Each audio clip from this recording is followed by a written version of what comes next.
everybody. Welcome back to the latest episode of the UK Glamping podcast, hosted by us here at Glam Protect. So this week we have another special guest, as we always do. And this time round we have got my fellow senior sales consultant, Jack. Jack, thanks very much for joining us. Yep, thanks for having me, Ollie. Yep, so I'm Jack. I've been at Glam Protect, I'll be coming up 4 years in October now. So, I've kind of seen a lot, been part of a lot, and it's been a journey. Yeah, so with the exception of Callum, you're probably the longest standing member of staff, I would imagine, aren't you? I would say so, yeah. I think Luke and the research team started similar sort of time, but yeah, I think I'm probably one of the originals now. Yeah, so if there's ever a question that I can't answer, Jack probably can. So don't ever hesitate to get in touch if there's anything we can do to help with any aspect of your glamping dream. But this week we are focusing on websites and channel management systems and the importance that they deliver to your business and how, frankly, quite straightforward they can be set up and run. So, Jack, on that note, give the guys a bit of an idea of why we feel it's so important to have a presence online early, as in before you're approved. Absolutely. So the importance of having an online presence is essentially that you could spend thousands and thousands, if not hundreds of thousands of pounds setting up a site. But if nobody knows about you, it doesn't matter. You know, you can have some very kind of lower budget sites that are very well marketed that will end up being a lot more financially viable than somebody that's pumped a load of money into a vision and it ends up, nobody knows about you. So, I think that's one of the most important things about it. And if you are looking at getting a presence, that's why it's so important. And it's quite often an oversight. After your planning permission gets approved, you've got the plumbers, the electricians, the groundworks, the pod orders. Marketing can sometimes take a bit of a back seat, but that consistency through that approval to being open can be the difference of your return on investment, can be a year or two. So, yeah, it can be massive. I think it's something we touched on very briefly in a previous episode as well. But once you've got your name for your glamping site, go and get your Facebook accounts, your Instagram accounts, your website domains secured now. Because the last thing you want to do is fall in love with all your branding and your big idea, and then you find out that your name's already been stolen on social media and you've got to have a little bit of a late shift. So, I mean, we've seen both ends of the spectrum with our clients, I think it's fair to say. We've seen people that have set up very early and been very active in engaging potential clients with kind of photo updates. This is what the site's going to look like. This is what's coming. And unfortunately, we've also seen clients that have kind of phoned us and gone, we're open and no one's coming. What's going on? And after a bit of investigation, we found out that their websites weren't even live until they were open for booking. So what do you think are some good ways to interact with that potential client base through your website to try and promote early bookings? Yeah, so I mean, one of the first things is kind of related, but I find it really, really beneficial is that in our planning applications, we actually do photorealistic visuals of your site. So exactly what your site's going to look like with the exact units, with the exact backdrop, can give people a visual representation of what they can expect. So you kind of killing two birds with one stone. It's great to show the council what's coming. It shows it's attractive, non-intrusive. But as soon as you've got a hint that your planning application is getting ready to approval, you can start promoting that on all your platforms as well. Because at the end of the day, it comes down to one thing. The more market presence you have and the more exposed to the market you are, the more bookings you're going to have because the more people know about you. You're hitting different types of people, different age groups, different generation. It's really, really important. Yeah, 100%. You reap what you sow when it comes to your online presence. And I think probably 90-95% of clients, when they're looking to book any kind of getaway now, start on their phone. They don't go to Yellow Pages. They don't go to a travel agents anymore. So if you don't have that online presence, you're immediately behind everybody else in your area. So super important. That's what else is really important as well, is having a very good quality website, because, it's human nature to be drawn in and attracted by something. The user friendliness of things, some people might not be good with the IT, making it be able to book super, super easy. But the initial drawing of the site, the colors you use, the aesthetics is something that our team specialize in. Also, having a bit about yourself in there as well, things to do around you, you just want to have massive. all bases covered so that people think that is what I want to book. This is what I'm going to do. And this looks brilliant. And, book, there's a massive book now button and it can be done within a couple of clicks. Yeah, the amount of websites where they actually don't give any recognition to the booking button is actually shocking. And that's ultimately what people are coming to your website to do. So ease of navigation, yeah, super, super important.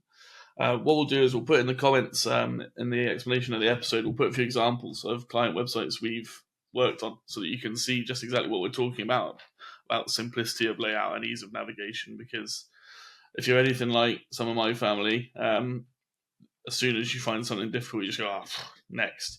And that's you lost to the competition. But it's not, you've not just lost one booking. If they have a good time, you've lost 2, 3, 4, you've lost their friends, their family. So it's super important to capture people at that first visit.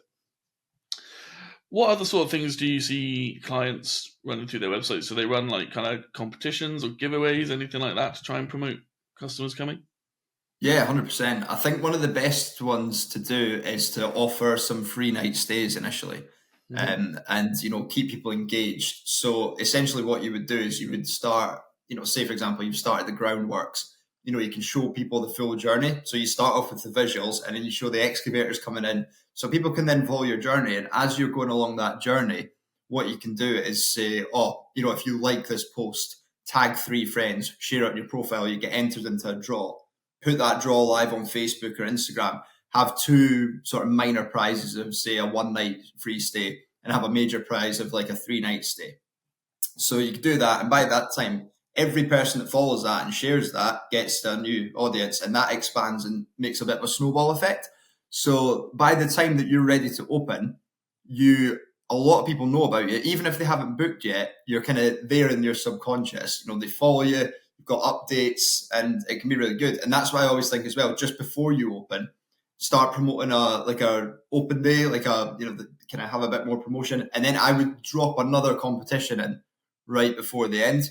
And that's the sort of stuff Glamping do with all our clients as well. So we have a full, you've got the full consultancy. Like we've got NC 500 pods that, have been going as long as Glamping. We know the blueprint for what works and how to build the brand. And all that information is available to you. So whatever you want, information you need, you can bounce it off us and we'll tell you exactly how to do it. Perfect. Yeah, I think that's a really good point about getting people to kind of like and follow, because we've all seen the power of data these days. We've all had that kind of paranoid, are our phones listening to us? Because you don't even have to be following it to start getting fed these targeted adverts.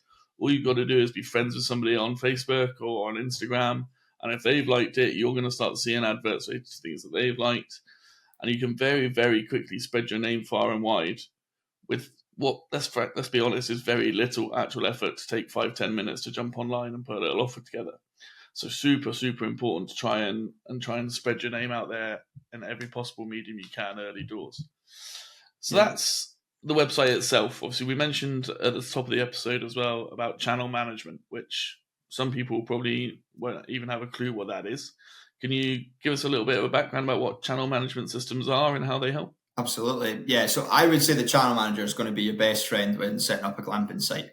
It essentially allows you to hand off the booking element so that you can, you're not spending your whole life, kind of just dealing with bookings and phone calls and things like that. So essentially what it does, it's a centralized booking system where your website's connected, Airbnb's connected, booking.com's connected, and you can add others if you like, but we find those ones to be the most beneficial. Yeah, now, what would happen is essentially, say somebody booked you an Airbnb, it'll instantly send you a message to booking.com and your own website and block that night out and move it over. So fantastic. It's really good for user-friendly. It's 24/7. It runs in the background. The actual subscription fee for it's about, the one that we use is about €9 a month. It's really, really cheap. And like I say, you can even set up automatic check-ins, automatic checkouts with instructions. You can ask people for reviews. So yes, there's an initial setup cost to getting that done, but it's far better than paying somebody a salary ongoing. And then you've got weekends, you leave 2/3 of your day out. So it can be quite, it can just, literally just run itself in the background, and you can even link the cleaning to it too. So very, very good system. Okay. I was going to say, because if you're trying to manage bookings across your own website and kind of external platforms, that's a full-time job almost, Yeah. trying to navigate them, and you run the risk of kind of double bookings and having to just let people down, so sorry it's not available anymore. So having that kind of one-stop shop that automates all of it for you, it's a bit of a no-brainer really in the big scheme of things. And then of course it's making you money while you're asleep as well, which is Exactly. And it means that, unless you've got a site of double figure amount of units plus with hot tubs and stuff like that, where you would need a site manager, if you kind of just setting up, sort of 3, 4, 5 pods in your head, and you'd think, actually, I'm going to take a break. I'm going to go to Spain for a week. Your site can still run itself because everything's integrated. The cleaners changeovers is integrated into the channel manager between sort of 10 and 3 from check-in to check-out. And the bookings you can have, there's apps now where you can use your phone as a key to get in, or you can have a lockbox with instructions. Have a welcome pack set there with a phone number on it if anybody ever needs anything. And you'll find that you can almost make the site a passive income. So you can, if you want to go and play that round of golf at 1:00, or you want to go out for lunch with your friends, you're not constantly thinking about, I need to run the site, and you're not going to let it take over your life. You can hand that section over without needing the expenditure of actually having somebody there sitting there taking bookings, because most people do things on their phone these days anyway. Bookings and things like that. It's pretty uncommon unless your website has a phone us to book with a massive phone number plastered over the top, which the way this is going, it's a really good point, because I think a lot of people, when they look at glamping, is that they want as little kind of interaction as possible. And we touched on it in the Meet the CEO episode with Callum McLeod, because obviously he runs his sites almost entirely remotely. So a lot of the people that are setting up at the moment aren't necessarily doing it as their full-time income, and quite often it does run alongside an existing job or childcare commitments or whatever it might be. So being able to have that kind of separation is really important in making sure that you're making the most of your time.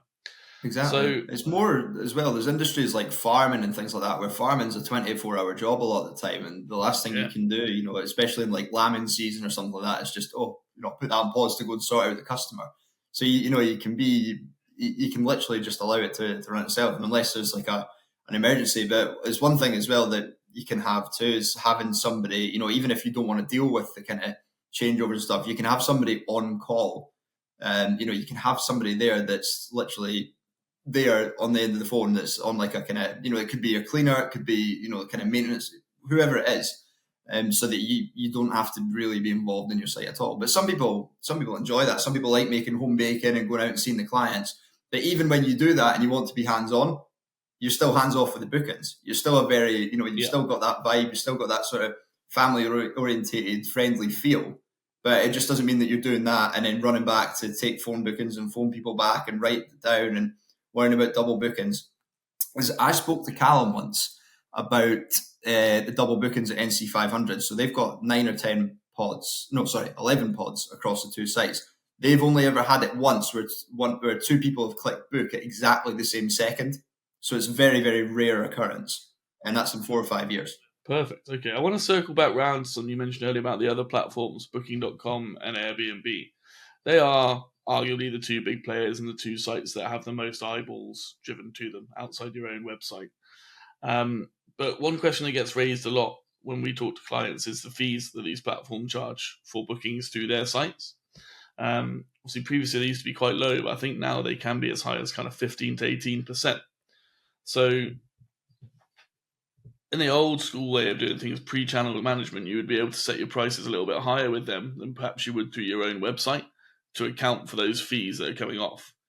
Can you still do that through channel management? Can you set kind of different price rates on different platforms that way? For what I always suggest to my clients is this. So I'm just using this figure just to make it a nice round number.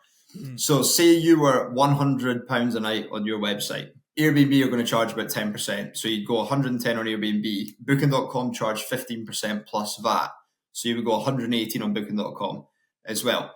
But so the reason for that is if you market it to say book direct to save, you're going to end up with the same nightly rate at the end, regardless of where they book. Some people are get their genius scores on Booking.com. Airbnb does point systems, things like that.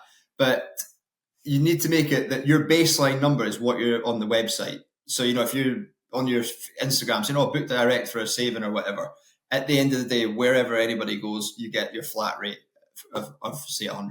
Chances are you're going to get more of that because, the price, the nightly rates are going up and up. It's, it's really, really positive to see.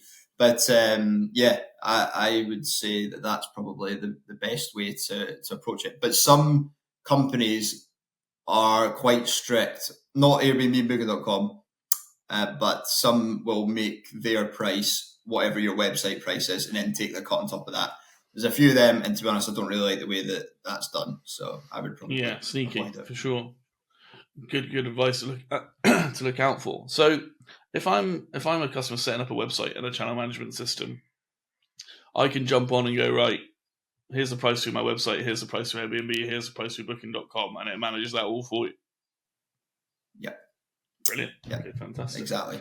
So when it comes to kind of peak and off-peak seasons through channel management, obviously customers may want to adjust their prices as obviously bookings fill up, or if they're having a little bit of a quiet period, they might want to lower their prices accordingly. I presume that's easy enough to do, but can you set things like minimum night stays through it as well? Is there like a minimum term of booking that you can run through this sort of system? Yeah, absolutely. Now, the main thing that I always say about the minimum night stays is if say if you are actually on the NC 500 or you're on some sort of tourist trail where people are going to have one night stays, do that. But I would say you have to crank your nightly rate up quite significantly because of the changeover cost. So it's one of those things as well. If you have got a busy lifestyle, say you live in a high corporate job and things like that, you're far better to make your minimum night stays longer and only change that if you're starting to see your bookings struggle by changing that. Because if you've got less of a changeover, then you're spending less money on cleaning companies. Well, it depends if you do it yourself. If you're a stay-at-home parent that has got a bit of free time and the kids are at school and changeover times and you want to do that yourself, that's absolutely fine. You can have one night stays, 2 night stays, but your channel manager can be linked. And I'm pretty bad at explaining this, but I have spoke to Callum about it before. But I'm pretty sure that the ways that the channel manager line up, you can have any night stay you want up to a week, apart from a 5-night stay, because of the way the changeovers work. It's a very confusing thing. I've tried to figure it out a few times, but it's a little bit confusing. But what we see with a lot of clients is they'll put a minimum night stay in at the weekends, for example, where you're going to be most popular and most potential traffic is going to be driven, and perhaps they'll be a little bit more flexible through the week. And you can apply the same sort of formula to the months of the year, i.e. the quieter the month, then the more flexible you're going to be and the more bookings you're going to let just kind of drip in. But I think it's one of those that the channel management system affords you the opportunity to be very reactive in that sense, and you don't have to be kind of super set in your ways. So it very quickly becomes the client's kind of one-stop shop for managing their business, whereas from the customer's point of view, hopefully it becomes your website. Is that exactly? So obviously, website and channel management we've talked about fairly extensively there. How can Glam Protect help clients with that? Is that a package that we can offer to them? Absolutely. So it's a package that we do after planning. So we usually start, once you start planning, starting looking like it's going to go through, we can engage those conversations. So how that works, we do a website and channel manager combo package, basically. So you work with a web designer and you get a 5 landing page website with all your bespoke designs. The user friendliness of how it all works gets taken into account, how to design it, market it. Even if your site isn't built yet, it's built in a way that you can very easily slot in images within 5 minutes, which we can do after. Right. You should have things like... Do they get taught how to do that, the clients? So, you can work with Jen on that. So, essentially, they'll get all the domains and everything like that and basically hand them over the reins. But we're obviously there to support in the background if there is any need. But that's where you should have things a bit about yourself, have that personal touch, some unique selling points, what makes you different than everybody else, and then some attractions nearby. So it's good to reach out to local businesses and you can, have vouchers. We do that with a whiskey distillery up at NC 500. So you can do stuff like that. And then once the website's done, it's essentially plugged into the channel manager.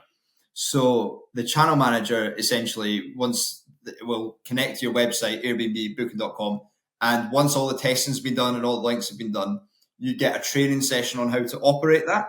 And then we essentially hand you over the reins and away you go and enjoy your site. So it's all set up to the point where you can take a step back and you'll get an email notification whenever anybody books. They'll tell you how you've paid, if they've got any special requests, requirements, whatever it is.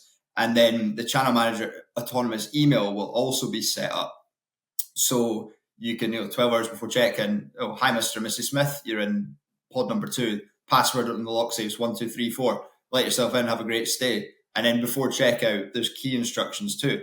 Because like Ollie said earlier, there's a real thing about glamping, which is more the kind of isolation from everybody else. If you go to a hotel, you're going to be there with hundreds of people and you're going to be very integrated. But you're going out to the countryside and your own little, people are getting there from escapes. And a lot of people that do go and stay at glamping sites are from the big city and want a bit of a switch off. So the human interaction element of it, I think since COVID, it's not really a big deal anymore at all, unless the sites are, getting towards that double figures plus mark of units. Yeah, absolutely. I think that's a really good point, because a lot of clients will hear website management and design and think, oh God, I don't know anything about that, and become quite intimidated about whether or not they're capable of running it. So to hear that they get kind of walked through and taught how it actually all works is a really important step, I think, in making sure that they feel comfortable in running that aspect of their business. So I think that covers all the bases we were looking to cover today, Jack. Thanks very much for joining me. As I said, have a little look down in the description of the episode. We'll put some examples of the websites we've used, that we've set up, for some of our clients, as well as our contact details. And if you're currently looking at setting your website up or channel management, or need help with absolutely any aspect to your glamping business, please get in touch. We look forward to hearing from you all. Jack, thanks once again. Thanks, Ollie.